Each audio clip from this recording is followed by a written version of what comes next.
costumes, done by Kim Montgomery, our director of costuming for the parade,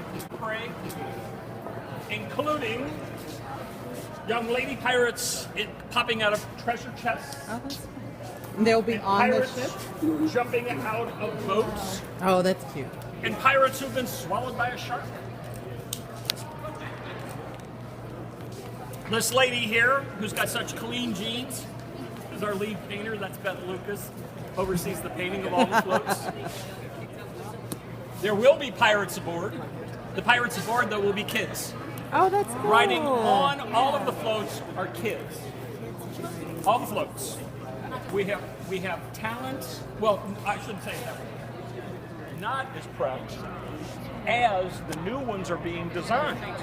And then once those designs are complete, we're doing both at the same time. We're prepping old ones, building new ones. So it's non-stop. It's just all year long. But then once you get it up, then you got to disassemble it and move it to storage. Disassemble it so that it is in what we call parade ready. So very much like when a balloon has been refurbed, we check all of the chambers, check all of the lines, and then we deflate it and actually put vacuums on it and suck out all of the air, fold it up in a very specific way, roll it, and it goes into a container that will be its transport to the parade. That's parade ready. When a float is the same thing, is when it has been checked and then disassembled in a very specific manner, all tied down and locked and ready, with the exception of a few small things like generators don't go in until the week before the parade. That's what my team's doing today. Sound systems will go in at that time. Any additional battery units, anything that can't be prepped that far in advance will happen in the last week before parade. So that's part of our countdown that's happening now. Where do you assemble it once you it's all folded up by the time you bring it in the city? Yes. All locked down, and then where do you prep it there? Along Central Park West, from our starting line, which is 77th Street, up to 86th Street, that's the float assembly area. The balloons are inflated on 77th Street between Central Park West and Columbus, and on 81st Street between Central Park West and Columbus. And the day before Thanksgiving is when we inflate those on those two city blocks. And it's become the largest non-event event in New York, where people come to see the balloons being inflated or fully inflated. And they enter at 79th Street and walk around the Museum of Natural History all the way around, and they get to see all of them. And if you want to come, it's open to the public, but come early. Don't bring strollers. Or if you're bringing a stroller, come real early. Come in the afternoon if you're bringing a stroller. That's one of the reasons why the police actually, over the years, asked us to start it a little bit sooner, because the crowds were getting to the point where it was a safety issue. Absolutely. Of maintaining crowds so that everyone could see it. And, we looked at it and said, this is really something that families with kids want to be able to come and see. So if we could have it so that they would be able to, right after school or right after daycare, bring the kids and see it, then that would be better. And so we're at that point now where it's in the afternoon, there's plenty for them to see, and by the evening. What time do you suggest people come? I suggest people come between 1 and 3. Oh, wow. Yeah. So it's a lot sooner than what it used to be, because it used to be like 4. Some of them are, yeah. Some of them are. As you get to the 4 to 6 period, it picks up more. And from about 6 o'clock to 10 o'clock, it's just a sea you of can't people. even. It's like shoulder to shoulder, and then some. And the amazing thing though is it's New Yorkers.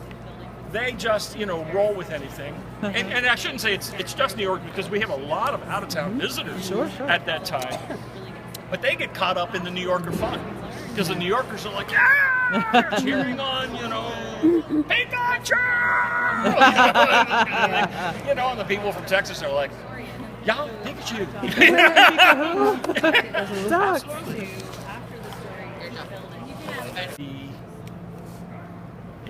I want to say it was before I began. So Tom the Turkey always starts off. There has been 1 or 2 times where he's been the second float, but he's always at the beginning of the parade. What does it cost to put a float together?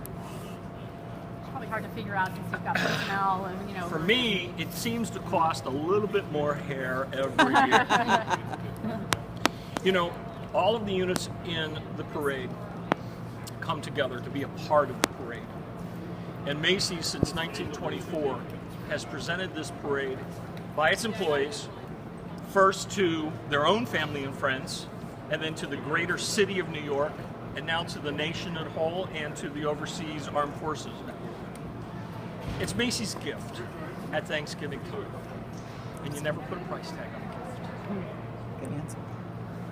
I've gotten that question before. So I used to live on Willow Avenue in Hoboken for a really long time, and I know you guys were there for Over 40 years. Yeah, and you know, it's pretty self-explanatory how you guys got the floats to and from the city from there. How does it work now that you're in Moonachie? It actually works really, really well. Yeah. In Hoboken, as you can imagine from living there, the streets are narrow Absolutely. and tight, and we had to do several streets combined in order to have all the floats in the convoy, and that convoy was probably half to 2/3 the size of the one we have now. Wow. So here we have more space. When you take the George Washington, or No, we still do the Lincoln Tunnel. Yeah. We Okay. still do the So you Lincoln have, for measurement-wise, you have to know No more the than height. 12.5 feet tall, no more than 8.5 feet wide. You guys go at a certain time of day, did you say Yep. before? It's a secret. We're But gonna be there. so the police obviously doesn't Yeah. shut anything down for you. Oh, they do. Okay. Oh, yeah. Middle of the night. Just about everything. Well, I can At imagine one with point your or another, but you know, it is such a well-oiled machine.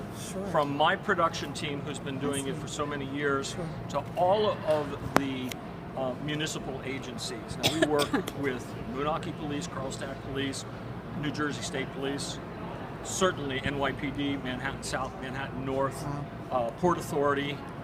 I think if there's any agency that has initials, they have either a car or a motorcycle nearby, or maybe a helicopter. But everybody knows their stuff. You know, they really do. And you know what? It's really interesting because everybody really loves this parade. And everybody loves their part in this parade. And those guys and gals do too. And they work really hard to make sure that it's safe, secure, and as smooth a possible thing for us as it can be. And believe me, I really appreciate that, because that's a little bit of a nerve time. You know, it's like, okay, we got to get them over here, we got to get them set up. I'm usually on the other end, getting the street prepped, while my director of production is over here getting it all set from this end. That's great. And we're radio communication, but it's like, have you moved out yet? Where are you? Is the lead car in the tunnel 30 yet? seconds behind. But it always works. And this is your what parade? Mine? Yes. 34. 34. Wow. Original design, because the original design was so on point with how the character appeals to everyone, and for me, how it flies. Flew like a gem. When they said, oh, we want a new one, I'm like, oh, but the old one flies so good. And then they came back and said, but we'd really like it to look exactly the same, because it's right there. I mean, you just nailed it. And it's like, oh, you know, that just feels so good. I mean, you told us that to begin with, but you still feel that way. Yeah. And I was like, okay, great. Thomas, totally new, never been in the parade before, brand new balloon. Power Rangers have been in the parade, but only as performers, never as a balloon. Brand new balloon. Paddington Bear, actually, we had a balloon of Paddington, but not in the parade. It's what we call a cold air balloon.